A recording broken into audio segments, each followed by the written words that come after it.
Uh, you know, it's interesting now, in terms of language, what has changed, right?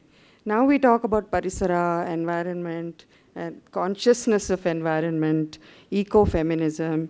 All these words are being, sort of have been birthed, I would say, by movements like the Chipko movement. So at the time, what began as a movement which was to gain control over women's access to forests, because in those areas, it was a livelihood question. In those areas, you cannot survive without the forest. You depend on the forest for fuel, energy, building materials, medicine, including biomaterials that they use for manure. So when commercial forestry started and women were denied access even to enter forests, so this is what actually brought them out in hundreds. And if you have seen that region, that very hilly, mountainous region, for women even to gather, even to gather in one place means a 3 to 4 hour climb, either climb uphill or march downhill, even to get together. Physically, it is so difficult, actually. So for this, it started under the leadership of Gandhian activists, whether it was Sundarlal Bahuguna or Chandi Prasad Bhatt. And I think that the Gandhian activism of the time, by both of them, there were sort of two parallel tracks. One track was, of course, the stopping of this kind of commercial forestry and ensuring women's rights of access and local control over how forest produce or forests could be used, that the control should rest with local communities. At this time, you can imagine in 1973, when in the rest of India, if you looked at the way workers were being mobilized, either industrially or in other areas, it was a very different mobilization, right? So this mobilization, because they said it had to be non-violent, that they could not take up, in any case, forget about arms, but even there was no, it was on that Sarvodayi Satyagraha kind of mode, okay? The fact that there is a very interesting thing that women even resisted this political mode. Women would tell the organizers, I don't know, all this Chipko Chapko of yours is not working, okay? What do we do next? They were even pushing for more actions which would be more aggressive, where they could actually gain something, okay? Later, what happened is that once the international sort of ecological groups heard about this movement, this is very interesting. This movement actually changed international thinking on environmental questions. And this is the reverse, if you like, that a movement born in the global south, okay, around these questions, impacted internationally how we would think about local community participation, how we would think about local resources, who should it be controlled by, and the immense native knowledge about trees, about seeds, about what you call caretaking practices, nurturing practices in forests, which women had traditionally been doing for hundreds of years in that region, okay? So this changed that kind of international thinking. So I'm just saying it's a very, very important moment and movement, right? The tragedy is, in one sense, that though internationally this happened and this consciousness came there and it was hailed as this movement, it was also a very romantic image, women hugging a tree and putting their bodies before the tree and the logger's axe. But what happened eventually, which is I must share, though it's not in the film, but is that unfortunately the whole conservationist trend that the leaders took post this international recognition, they went into an extreme conservationist mode, which again barred women from forests, right? So forest organizations like Van Nigam and so on were created, which effectually kept people out, and they became the biggest exploiters of forests, which is the forestry department. This is the kind of one of the ironies of it. But we must not forget, I think we must not forget, and really the contribution that women made, not only in the activism, but the contribution conceptually that they made, which is, I think, so valuable, which is with us today.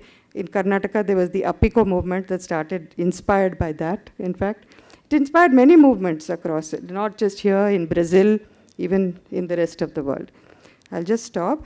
Just to say that this film has been restored. It was shot on 16 mm. The material had become very fragile, and which is sad, but what can we do? It bears the traces of time. That's what I would say.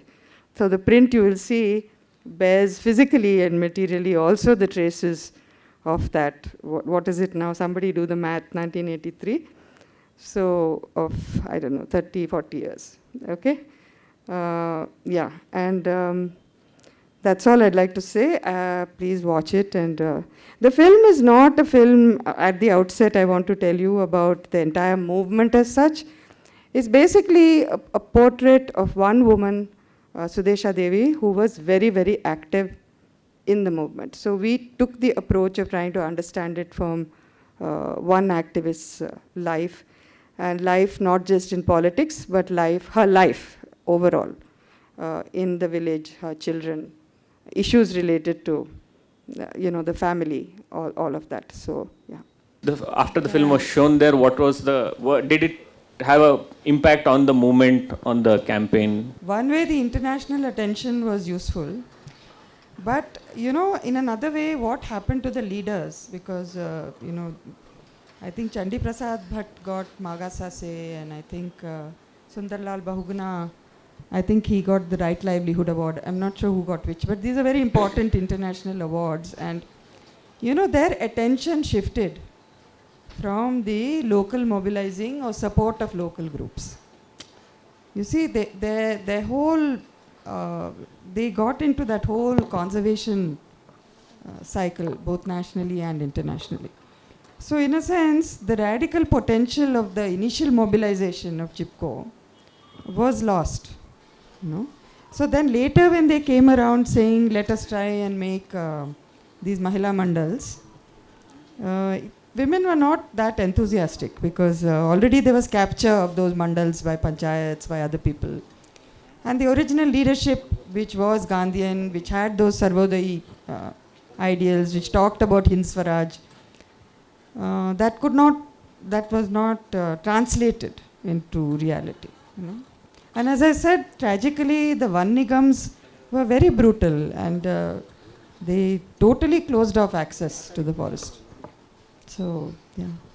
ಈ ಚಿತ್ರ ತುಂಬ ಅದ್ಭುತವಾಗಿದೆ. ಮಹಿಳೆಯರ ಪರಿಸ್ಥಿತಿ ಹೇಗಿದೆ ಅಂತ ಅದ್ಭುತವಾಗಿ ತೋರಿಸಿದ್ದೀರಾ ನೀವು. ಮಹಿಳೆಯರಿಗೆ ಏನೇನು ಕಷ್ಟ ಇದೆ, ಆ ಜಾಗದಲ್ಲಿ ಅವ್ರ ಪರಿಸ್ಥಿತಿ ಹೇಗಿದೆ, ಅಲ್ಲಿ ಸಮಾಜ ಹೇಗಿದೆ, ಅಲ್ಲಿ ಕಷ್ಟಗಳು ಹೇಗಿದೆ ಒಂದು ಮಹಿಳೆಗೆ, ಎಲ್ಲ ನೀಟಾಗಿ ಚಿತ್ರ ತೋರಿಸಿದ್ದೀರಾ. ಅದಲ್ಲಿ ಹೆಣ್ಣು ಹೇಳ್ತಾರಲ್ಲಿ, ಜೈಲಲ್ಲಿ ನಾನಿದ್ದು ತುಂಬ ಆರಾಮಾಗಿದ್ದೆ ಅಂತ ಹೇಳ್ತಾರಲ್ಲ, ಅವ್ರ ಆಚೆಯ ಜೀವನ ಹೇಗಿತ್ತು, ಅವ್ರ ಪ್ರಪಂಚದ ಜೀವನ ಎಷ್ಟು ಕಷ್ಟಕರ ಇದೆ ಅಂತ ತೋರಿಸುತ್ತಲ್ಲಿ. ಇನ್ನೊಂದೇನೆಂದರೆ, ಅಲ್ಲಿನ ಸಮಾಜದಲ್ಲಿ ಆರ್ಮಿಗೆ ಹೋಗ್ತಾರೆ ಅಂತ ತಿಳಿಸಿದ್ದೀರಾ. ಆರ್ಮಿಯಲ್ಲಿ ಹೋದಾಗ ಆರ್ಮಿಯವರೇ ಕೆಡಿಸ್ತಾ ಇದ್ದಾರೆ ಅಂತ ಮೆನ್ಷನ್ ಮಾಡಿದ್ದೀರಾ. ಅವರೇ ಕುಡಿಯೋದು ಕಲಿಸ್ಬಿಟ್ಟು ಅವರೇ ಪ್ರಪಂಚವನ್ನು ಹಾಳು ಮಾಡ್ತಾ ಇದ್ದಾರೆ ಅಂತ ತೋರಿಸಿದ್ದೀರಾ. ಅದು ಹೆಂಗೆ ಮೇಡಮ್? ಅದು ಅವರು ಇದಾರಂದರೆ ಫ್ಯಾಮ್ಲಿ ಎಲ್ಲ ನಾಶ ಆಗ್ತಾ ಇದೆ, ಅವರಿಂದ ಕಷ್ಟ ಜಾಸ್ತಿ ಆಗ್ತಾ ಇದೆ ಅಂತ. Okay, thank you. ನಿಮ್ಮ comments are very good actually. ಆದರೆ ನಾನು ಒಂದು ಹೇಳ್ತೀನಿ, ಆ ಏರಿಯಾನಲ್ಲಿ ಅದಕ್ಕೆ ಏನು ಹೇಳೋದು, ಮನಿ ಆರ್ಡರ್ ಇಕಾನಮಿ. ಯಾಕಂದರೆ ಅಲ್ಲಿ ಏನು ಕೆಲಸ ಇಲ್ಲ. ಅಂದರೆ ಇದು 100 ವರ್ಷಕ್ಕೆ ಮುಂದೆ ಇವರೆಲ್ಲ ಹೋಗ್ತಾರೆ, ಡೆಲ್ಲಿ, ಚಂಡೀಗಢ, ಅಲ್ಲಿ ಹೋಗಿ ಕೆಲಸ ಮಾಡ್ತಾರೆ. ಇಲ್ದಿದ್ದರೆ ಆರ್ಮಿ, ಅದೇ ಎರಡೇ ಇರೋದು ಅವ್ರಿಗೆ. ಬಟ್ ನನಗೇನು ಅನಿಸುತ್ತೆ ಅಂದರೆ, ಈ ಹಿಂಸೆ ಮಾಡ್ತಾರಲ್ಲ ಮಹಿಳೆಯರ ಮೇಲೆ, ಇದಕ್ಕೇನು ಹೇಳೋದು ಅಲ್ಲ, ನೀವೆಲ್ಲ ನೋಡ್ತೀರಲ್ಲ. I don't know what to say. ಇವ್ರದ್ದು ಒಂದು ಪರ್ಸ್ನಲ್ ಫ್ಯಾಮಿಲಿ ಮ್ಯಾಟರ್ ಇದು. ಆದರೆ ಆ ಊರಿನಲ್ಲಿ ಎಷ್ಟೋ ಕೇಸಸ್ ನಾನು ನೋಡಿದೆ ಆ ಥರನೇ. I was curious to know how long did you stay there, and somewhere the film was moving between what one can call as candid camera to almost scripted sequences, as though they were playing out a script or something. So was there anything of that sort? No. Actually, it became, it's not scripted as much as performing to camera. Right? Because slowly, they would come up with ideas. Like, you know, that Ram Leela scene, no? That with the children do. So the children, they came and told us one day, what are you doing all the time following these women with, you know, those cow dung on their heads, or they've got firewood on their heads. We also want to be in the film. Like this. So what do you want to do? They said, we'll do Ram Leela. So other things also, no, like that conversation in the field with the girls about who will you marry and all of that, right? And that don't get a drunkard, you know, that scene in the thing. They wrote that scene. So it's a, they wrote this. No, because when I said, what is your future? What do you see? Where do you see you will be? What will your life be? You know, those kind of conversations. See, we had to shoot in available light. There's no electricity in the village, okay? So after 5 o'clock in the evening, we would just spend time together, that's all. So then all these conversations would come up, you know, where who you will marry, she has a fiancé, her fiancé is like this, like that, whatever. So I used to always say, but now it's too late, it's dark, I can't take this. We'll do it, we'll show you how. It's got that, there is that kind of play, I would say. So it's, because for 4 months, we're all living in the same village. No? I was telling Madhu, I have to tell you, this was physically a very, very difficult shoot. You know, all the equipment, I have a photograph actually somewhere, I wish I had it. We had to take the equipment on donkeys. You had to climb 3 hours to get to this village, okay, on foot. Then anywhere you went with them, and I'm talking film equipment is very heavy. It's not like these digital cameras, okay. 6 kilos, the camera is 6 kilos, the recorder is 5 kilos, your tripod, very heavy equipment, 1983 this is. Then you're carrying film cans with you. So we were all finished. I mean, you know, if they walked, that one sequence where they go to get wood and leaves, no, okay, that is full day. We left at 6 in the morning, we came back at 6 at night. If we were finished. I was sharing with Madhu, you know, when they cross that river, no, to go, and that river is ice, actually that water is like ice, you know, it's so cold, it's coming from the Himalayas, no. So we looked at each other, we said, we'll fall, we can't, what are we going to do, right? So Navroz, who's the cameraman, said, give the equipment to the girls. Let them, they can do it, we can't do it, let them cross with it. And we gave it to them, and they just went tuck, tuck, tuck, tuck, tuck, and they got to the other side. All of us fell. With no equipment in our hands, we fell in that water. So I'm just saying, you know, when I see that life, you use the word labor, I'm so glad. Because that was one of my biggest things living there was, you know, just the back-breaking work of just surviving in that terrain, you know, so difficult. To eat rice, that day they said, we'll give you rice, no? We went there, those girls were doing that kutufang, you saw that, no? I couldn't eat that rice, yeah. For 1 hour, these girls were doing this. Imagine.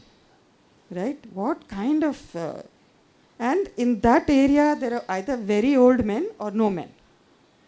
So everything is done by women. Everything is done by women, you know. So this is why I felt it's very important, really. You see the landscape and you put it so beautifully. Sir, you heard that? Huh? Shamsa. You put it so well because you saw their life is like that. So how will we understand Parisara? How will we understand women's labor? How will we understand why they want to protect what they want to protect? Why Parisara is important for their life? So we had to show how they live, right? One is whether you actually did recce's about to other villages or also the character she really shone, right?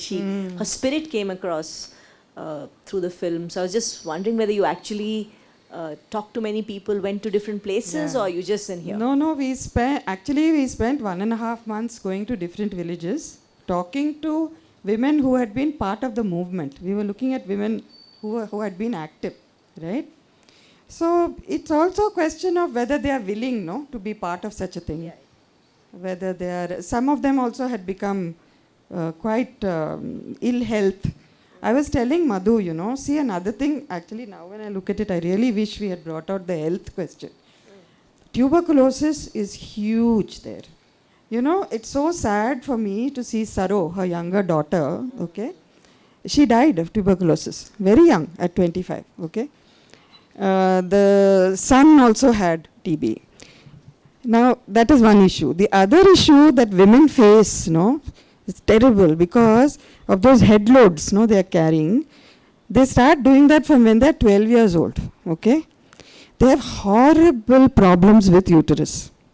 Many of them have uterine prolapse. Many of them, delivery is a problem. To bring them down from there, they have to tie them to a charpai. Men have to carry that charpai down all the way to the main road. So the health questions of that, and there is no health care, basically there is no health care. I mean, whatever you can manage in the village, you manage, otherwise that's it, right? So women's lives also, they age very quickly. Yeah. Many of them will not reach 50 actually. It's very rare. In fact, her mother, the older woman, when she goes to meet her mother, that's very rare to find women that age in that region. Yeah. Just another quick question. I was really intrigued by the dialogue where they were talking about how someone came and told them how trees were important and they accepted it. I was surprised by that. No, because they before those people just came and told them, they knew it. They didn't need those people to tell them, they live with this. She was saying, I'm a child, I've seen the forest disappearing, getting further and further away. They have seen the landslides. Yeah. So they have experienced the degradation of the environment much before I put that thing in a sense of really how did it start? What did the leaders come and tell? But that is nothing new for them. But why they accepted it is because their lives were hell. I mean, something had to be done, no? Otherwise, how would you get hundreds of women? It's a very conservative area, very patriarchal. You see that brother, how he behaves. Yeah. The brother is there in the film for a reason. For me, look at him, how he acts with his younger sister, mother, So for women to actually come out of the house and without male permission, they were having a very difficult time. In the 70s, it was very tough. Yeah. Sorry, one last point. I really like this scene where they were drinking water. So in today's, in the scientific language, that's called ecosystem services. Nature provides a lot of services to people. And that's very striking in the Himalayas, where water is so free-flowing. That's not true in, say, drier parts of India. But in the Himalayas, water is such a commodity which is freely available, used and thrown. That it's really beautiful to see that. It's nice to see that from different views. Thanks. I have to tell you, this film is now history, because after we made it and after the Tehri Dam was built, this water is not in that river anymore. They've all dried up. You will never see this scene now. The Ganga is completely blocked in so many places. It's just a trickle. Thanks, Deepa. I think this was really, it was a flashback, and like everyone is saying, I think it's so relevant even today. And I think the fact that you chose, the backdrop is the Chipko movement and the whole politics of environment, but I think to show it through the story of this one woman, I think really brought things home, very, very, it really brought it home. My only question was, you speak about the Tehri Dam, so what has been the impact of, did these people, the women, when you were even shooting, was there any awareness of the dam and what impact it would have on their lives, etc.? Did you have any conversations around that? And it didn't figure in the film, so I just want to know if there was any. No, you see what happened with the Tehri Dam protest was that Sundarlal Bahuguna took it on, and he did this huge padayatra across the Himalayas to talk about the dam. Plus he did lots of, satyagrahas, lot of fasts, etc. But see, firstly the region, it's very difficult to mobilize people. It's not like in a city or anywhere in the plains that you can say, okay, we are going to have a rally or a meeting and 1,000 people can come. It's very tough. Communication was very difficult. But whatever information they were getting, that as far as the women knew, that this was going to be a bad thing, to that extent. It was still being constructed when we were there. wasn't yet built. So it was still speculative. What the leaders were saying is, this might happen kind of thing, right?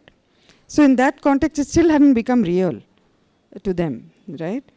But the idea that this was another sort of resource grab was very clear. That was clear.